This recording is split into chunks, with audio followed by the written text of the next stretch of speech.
Hello, Evgeny here, and today we're happy to announce that we are building decentralized, resilient Guru network infrastructure, and that's the product by itself. We are announcing multiple products already in that week, and this is one of the products. We use an internal already, same pipeline as with everything else. We already using this product internally. Now we open sourcing it, productizing, and that would be a backbone of Guru Network and how Guru Network would basically build the infrastructure because Guru Network is more than what was DexGuru with block explorers, data warehouse, all that kind of stuff, which was developed and deployed sometimes on our infrastructure, sometimes on GCP clouds of like our client's infrastructure, and we kind of just servicing the products. Now, Guru Network itself is an infrastructure. That's why it's crucial to think on it and figure out how we're building it, especially with all those AI models and everything individual agents provide and everything around them, that we would need to provide people solution and infrastructure levels that everyone who want to participate and to run like a orchestration node or compute node for individual agents, they would be able to do it. And that's the first step right now we do. Like we started traditionally with DexGuru, and like 3 years ago, data analytics product. And data analytics is heavy. And what's the most expensive stuff on the cloud? It's basically the storage. You're paying for the storage like enormous amounts. And when you're running the nodes, especially how we did it initially when we just started, like BSC providers weren't there. It was called BSC back then, BNB. Polygon weren't there. You were running the nodes for yourselves, and those nodes produce enormous amounts of events, and those events should be stored somewhere. That's basically data analytics reality. You're storing like terabytes of data, paying enormous amount of money for it, and at some point our projected bill, that was the bill we hadn't paid, we had builds like lower, but was projected bill was up to like 170K per month for AWS. And that's when we actually started jumping off the cloud towards Hetzner first. And in Hetzner we had like dedicated servers for the nodes. We had really huge cloud cluster, but eventually Hetzner sent us a letter, like as they did to lots of blockchain companies, like, please, like, we don't like you anymore. Whatever, you run in blockchain, you have those intensive data needs, you killing our SSD, so I don't know what they mean here. So basically we decided to, and crypto winter came in the same time. That's why we're like, okay, we would just get our own on-premises data center, same as pretty much everyone in industry do at some point, especially like talking to people, where I have it, somewhere I have it, talking to the people who running RPC nodes or data providers in the space.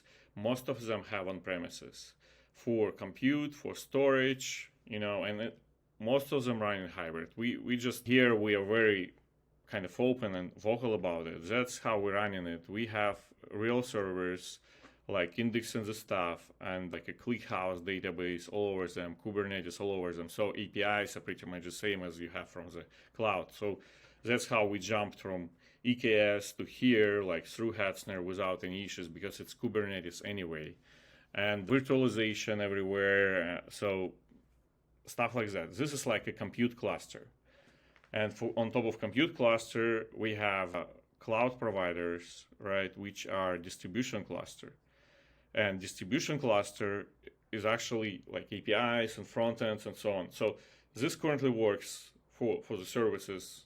Like we're running it and we see that system like robust and working nice. So we want to build something like it for Guru Network Web3 backbone as well.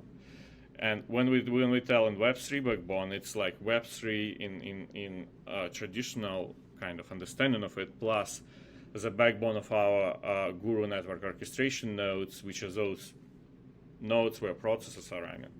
So that's why we're talking about our experience on how we're running on different environments, nodes and different agents right now.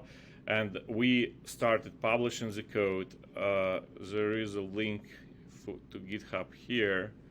So this is our first kind of published thing, and this is like all regarding our Proxmox virtualization, like base framework. If you're spinning up like bunch of servers and you need like virtual machines on them, that's the first step. Then we have another chapter on Kubernetes, another chapter on like databases, because it's a huge deal. And we have the whole lineup of Ansible roles and stuff to run different nodes, because we're running nodes for 18 chains on this cluster.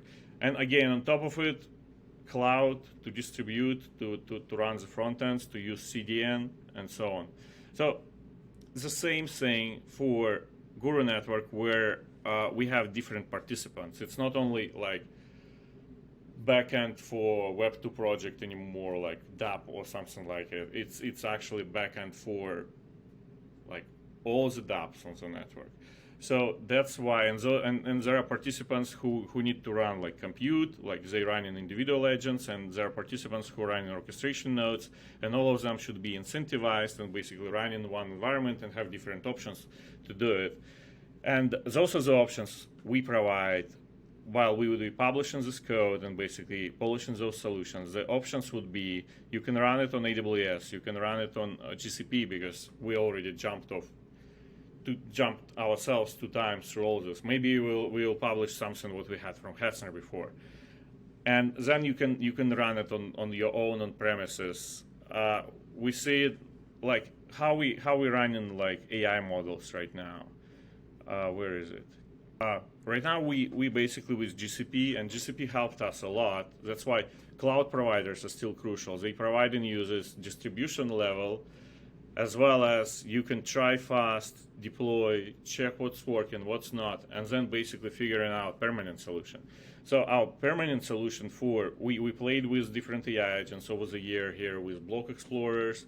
Like first off, we wanted to jump off OpenAI API, right? And then we started experimenting with open source models, how to run them, and we are doing it using GCP resources, because we partnered with GCP a year ago, and we had those credit as Web3 startup and so on. And we actually was working on, at some point, on publishing Block Explorer and Data Warehouse and GCP Marketplace, because we had a client which wanted to buy from the marketplace, but then client decided to do it differently, and we like focused on other things. But that's still on the plate.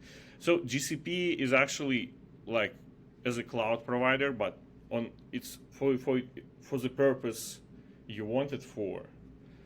It's like great, and they helped us a lot we were running open source AI models on different kind of machines from GCP, and now we're pretty much sure that we can start building like GPU cluster service from it, where we'll have servers same way we did it with those ones, efficient enough and good enough to serve some embedded needs, for example, for the contexts. And this is how we would experiment ourselves with it, and how it works in hybrid infrastructure. Whenever this is not enough, or this one is down, whatever happens with it, another one in GCP handles a lot, or spinning up a new one. It's all automated already. So this is the idea of this hybrid environment, and we providing it as a solution for everyone. And in this testnet period, we would be basically polishing it. And then effectively during mainnet launch, we have a ecosystem of node runners and compute resources runners who want to go this path in any ways they want. Like, if you want to run everything in cloud, we have a solution for you. If you want to do on-premises and run it somewhere, good luck with it. We have a solution for you as well. And all the consultancy we can do, because we open sourcing it, we want to support it. Yeah, and as I said, many Web3 companies actually went this route, and during the conferences and during the talks on open data, for example, you're discussing with people how they're building those storages and data lakes and everything. And because it's like terabytes of data and it's pretty expensive if that's on the cloud. And yeah, again, we're not alone here, and even Web2 projects are going that way.